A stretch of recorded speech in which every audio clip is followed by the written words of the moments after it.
Adam and Eve were once so comfortable with the holy God, but now after the whole apple thing, they understood that they were naked and they were full of shame and they were hiding. There was such a chasm now between them and God, but God had a plan.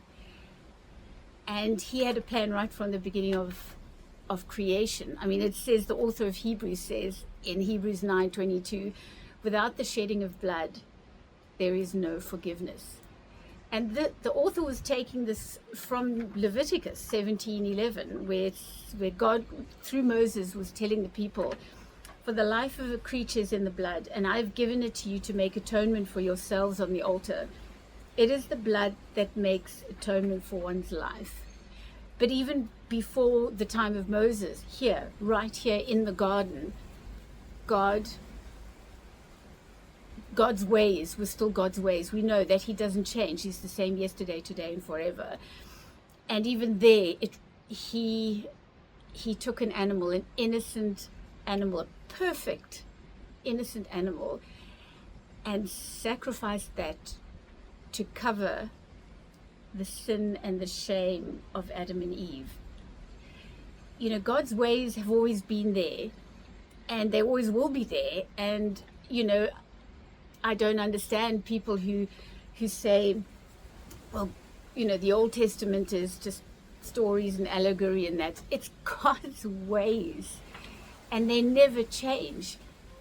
We still require the blood of an innocent lamb shed to take away, to cover our sins. And that, even in the garden, God was painting pictures, and so that when Jesus came, they would recognize him eventually, because his ways don't change.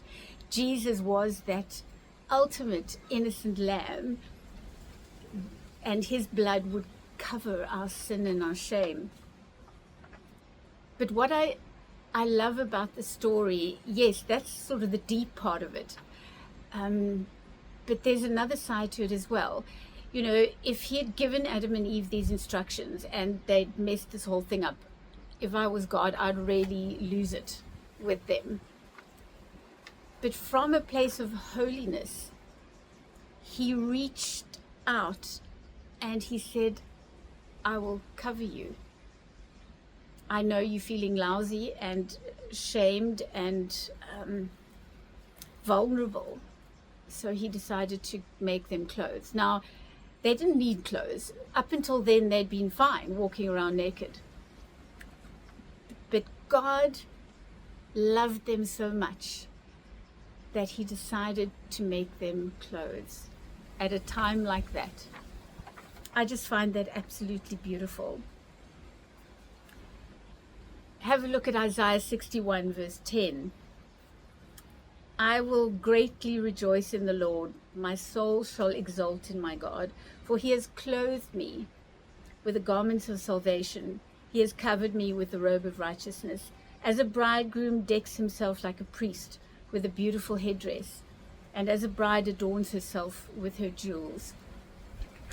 God still covers us. He always will cover us. It's just mercy and grace. He didn't need to. He could have just kicked them out the garden, but he covered them because he knew that they would feel better. And in a deeper sense, then obviously we know that he covers us with his robe of righteousness. That means that we can enter in to the most holy place and be in a conversation, be in the presence of God because of what Jesus has done for us. We're still in the Genesis 1-6, that first parashah of the new year.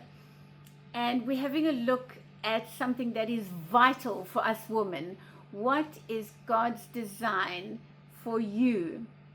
Let's have a look here at God's design for women.